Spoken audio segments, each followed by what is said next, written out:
Morning India. नमस्कार साथियों, मैं मुकेश परियार यूथ एकेडमी के यूट्यूब चैनल पर आपका हार्दिक अभिनंदन करता हूं, स्वागत करता हूं, वंदन करता हूं। जैसा कि आप जानते हैं कि इस नए सप्ताह में नई सुबह के साथ सुबह 6 बजे मैं आपके साथ वोकेबलरी का सेशन 28वां लेके 28 सेशन ऑफ वोकेबलरी मैं आपके साथ बिल्कुल उपस्थित हूँ, हाजिर हूँ। बिल्कुल धन्यवाद आपका, आप 6 बजे मेरे साथ जुड़े हुए हैं। Okay start. तो ये आज की जो पहली वोकेब है, वोकेब नंबर 77। कौन सी नंबर की वोकेब है?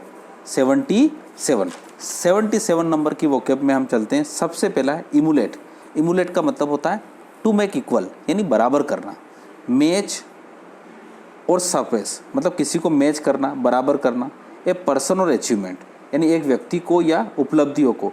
Typically bye imitation. इमिटेशन का मतलब होता है नकल। इमिटेशन का मतलब क्या होता है? नकल।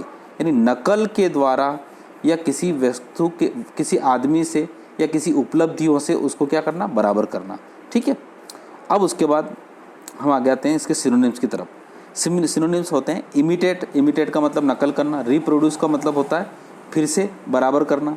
इको गूंज करना। जैसे गूंज का मतलब क्या होता है? जैसे अपन आवाज़ दी ओम, तो उधर से भी पत्थरों से आवाज़ आती ओए, तो इसका मतलब होता है वो सेम बराबर कर रहा है आदमी। पैरेलल करना, समांतर कर देना, जैसे रेल की पटरियाँ होती है। अप्रोक्सीमेट मतलब होता है लगभग, बराबर। तो इस प्रकार से ये सिनोनिम्स जो होते हैं ये इमुलेट के होते हैं। एंटोनिम्स इसके होते हैं नेग्लेक्ट कर देना। भाई किसी चीज़ की बराबरी कर लेना तो उस चीज़ को नेग्लेक्ट कर देना, उसको रिजेक्ट कर देना, उसको अनदेखा कर देना, उसको डिस्पोज कर देना, उसको ओवरलिप कर देना, है ना। उसके बाद यूज है इसका we should emulate the footprints of our father, यानी हमें इमुलेट करना चाहिए, मतलब बराबरी करना चाहिए। फुटप्रिंट्स का मतलब होता है पद चिन्ह ऑफ आवर फादर। आवर की स्पेलिंग यहाँ पे गलत लिखी हुई है, सॉरी फॉर दैट। चीज़ों को थोड़ा सा देख लीजिएगा, ये है ना। ओ आवर की स्पेलिंग होती है OUR। ठीक है। आवर की स्पेलिंग क्या होती है? OUR, our father. यानी हमें अपने पिताजी के पद चिन्हों पर की बराबरी करना चाहिए, उनके पद चिन्हों के साथ चलना चाहिए। ठीक है। चलिए नेक्स्ट वोकेब नंबर आपके आती है अब 78 है डिमीन। मीन। देखो मीन का मतलब होता है अर्थ, यानी डिमीन का मतलब होता है किसी चीज़ को तुच्छ समझना। क्या करना? नीचा दिखाना, तुच्छ समझना। मीनिंग होता है इसका cause a severe loss in the dignity of and respect for. जैसे कि किसी शादी में गए तो एक शादी में क्या होता है, कोई गरीब आदमी आया तो उसका मजाक उड़ाना, उसके कपड़े को मजाक उड़ाना, उसके एक्शन को मजाक उड़ाना। तो इस प्रकार से क्या होता है, किसी को नीचा दिखाना। ठीक है। तो नीचा दिखाने का कारण जो होता है उसको डिग्निटी मतलब जिसका सम्मान हो, रिस्पेक्ट हो, जिसका आदर हो, तो आदर या सम्मान को बहुत ज़्यादा हानि पहुंचा देना। इस प्रकार से पुराने फिल्मों में देखा ही होगा आपने कि एक शादी हो रही है, वहाँ पे क्या होता है, पिता का जो बेटे का पिता आता है और वो उनकी धज्जा उड़ा देता है कि आपने दहेज के पैसे नहीं दिए, इस प्रकार से दिए, तो उसको नीचा दिखाता है इस प्रकार से। तो डिमीन का मतलब होता है नीचा दिखाना। सिनोनिम्स होता है लिटिल का मतलब छोटा। लिटिल का मतलब होता है वर्ब के रूप में इसको छोटा दिखाना। डिबेस का मतलब होता है उसको आधार रूप से नीचे दिखाना, डिग्रेड कर देना, डिस्पाइस कर देना। ये सारे चीज नीचा दिखाने के संदर्भ में होते हैं। एडमायर प्रशंसा कर देना, अप्रूव कर देना उसको। तो अप्रूव और एडमायर इसका एंटोनिम्स है और सिनोनिम्स इसके बिलिटिल, डिबेस और डिग्रेड और डिस्पाइस। ठीक है। इसके यूज़ के बारे में बात करें तो many people demean others only for their ego satisfaction, यानी कई सारे जो लोग होते हैं वो अपने ईगो, यानी ईगो मतलब होता है अहम, अहम मतलब होता है जो गर्व होता है, उस गर्व को संतुष्ट करने के लिए कई सारे लोगों को अपने होता है। जैसे बहुत ज़्यादा धनवान होता है तो उनको लगता है कि यार मैं धनवान कैसे बताऊं, तो किसी लोगों को अपने पैसे दिखाकर लोगों को नीचा दिखा देते हैं। इस प्रकार से वो अपने अहम को संतुष्ट करते हैं। चलिए आगे चलते हैं। Vocab number 79 vulnerable. क्या है? वल्नरेबल बहुत ही अच्छा है और कई बार आपके न्यूज़पेपर में, न्यूज़ लाइन में, हेडलाइन में, वोकेब में आपको मिलता है। वल्नरेबल का मतलब होता है असुरक्षित। जैसे कि कई जगह होती है जहाँ पर आपको रहना क्या होता है, सिक्योर नहीं होता है। कहाँ कई जगह मतलब लड़ाई होते हैं, दंगे होते हैं, तो हम बोल सकते हैं कि this place is vulnerable for living, यानी ये जो स्थान है ये वल्नरेबल है रहने के लिए, यानी असुरक्षित है। तो expose to the possibility of being attacked और हार्म, वहाँ पर ये एक्सपोज किया जाता है, ये संभावना व्यक्त की जाती है कि वहाँ पर कोई आक्रमण कर देगा या कोई आपको हानि पहुँचा देगा, आइदर फिजिकली और इमोशनली, या तो वो शारीरिक रूप से पहुँचा देगा या फिर मानसिक रूप से। तो जहाँ पर शारीरिक रूप से या मानसिक रूप से आपको आक्रमण करने की या आपको हानि पहुंचाने की संभावना एक्सपोज होती है, व्यक्त होती है, वहाँ होती है, उसको मतलब बोलते हैं असुरक्षित।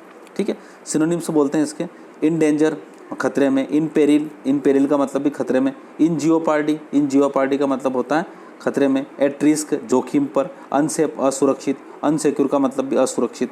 ठीक है, गार्डेड जहाँ पर सुरक्षा हो, जहाँ पर प्रोटेक्टेड हो, जहाँ पे सुरक्षित हो, जहाँ पे सिक्योर हो। तो इस प्रकार से ये क्या होगा इसके एंटोनिम्स।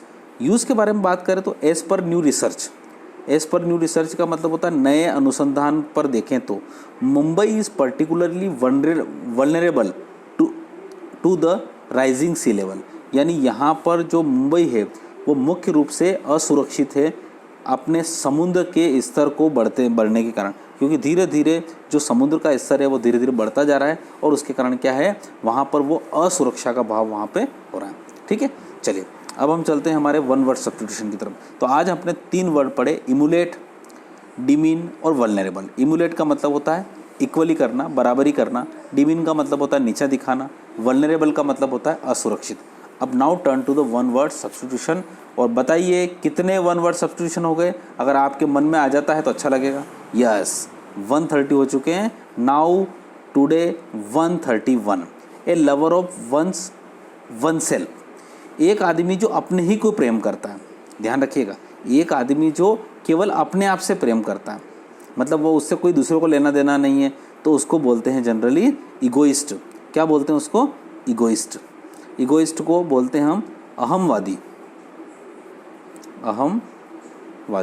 यानी अहमवादी का मतलब होता है बस उसको अपने से काम है, बस अपने से काम है, बैठा रहना आराम से, है ना, देखे करना दिन भर, है ना, मोबाइल देखे करना, किसी से कोई मतलब नहीं, तो उसको बोलते हैं हम इगोइस्ट यानी अहमवादी। ठीक है, चलिए आगे चलते हैं। ए लवर ऑफ अदर्स, ठीक है, जो अपने से ही प्रेम करता है उसको बोलते हैं इगोइस्ट। और जो दूसरों से प्रेम करता है, मतलब दूसरों के बारे में भी सोचता है, दूसरों के सुख दुख के बारे में सोचते हैं, उसको क्या बोलते हैं? तो उसको बोलते हैं अल्ट्रुइस्ट। क्या बोलते हैं इसको? अल्ट्रुइस्ट। अल्ट्रुइस्ट को मतलब होता है परम प्रेमी। अगर देखें तो परम प्रेमी का मतलब होता है हर जो मानव ने चीज़ बनाई है उसके बारे में, उस चीज़ के बारे में वो प्रेम करता है, अपने को भी छोड़। ठीक है, तो इस प्रकार से ए लवर ऑफ वन सेल्फ, यानी अपने को भी अपने से ही प्रेम करना, उसको बोलते हैं इगोइस्ट। जैसे हम बोलते हैं ना, ये बस केवल इगोइस्ट है, अपने बारे में सोचता है, कहीं पे भी जाएंगे तो मैं कैसा दिख रहा हूँ, मैं अच्छा हूँ कि नहीं हूँ, मेरा घर कैसा है, उस प्रकार से तो अपने बारे में सोचता है, तो उसको बोलते हैं इगोइस्ट। और ये लवर ऑफ अदर्स यानी एल्ट्रुइस्ट। ओके, चलिए नेक्स्ट चलते हैं। नेक्स्ट वर्ड अपना, a person who regards the whole world as his country, है ना, जिसको मतलब होता है एक इंसान जो पूरे संसार को ही अपना देश मानता है। जैसे हम बोलते हैं ना वसुधैव कुटुंबकम, तो वसुधैव कुटुंबकम वाला जो आदमी होता है उसको क्या बोलते हैं?